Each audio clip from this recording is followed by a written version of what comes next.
et sa mauvaise gestion de la crise sanitaire. Plus de 250 rassemblements étaient organisés dans tout le pays. Récit de Salomé Saké.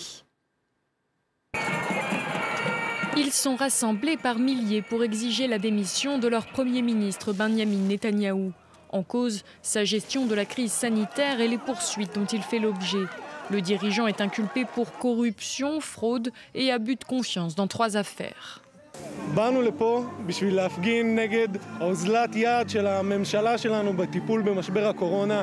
באנו לפה כי יש מעל 1 מיליון מובטלים בישראל ולא נראה שלראש ממשלה אכפת מכל דבר שלא המשפט שלו ולא קשור להישרדות שלו.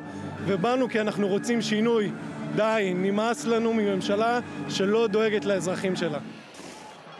Si le gouvernement a été initialement salué pour sa gestion de la pandémie, il fait face à un mécontentement grandissant. Le nombre de nouveaux malades est reparti à la hausse au fur et à mesure du déconfinement et le taux de chômage a bondi ces derniers mois, dépassant les 20%.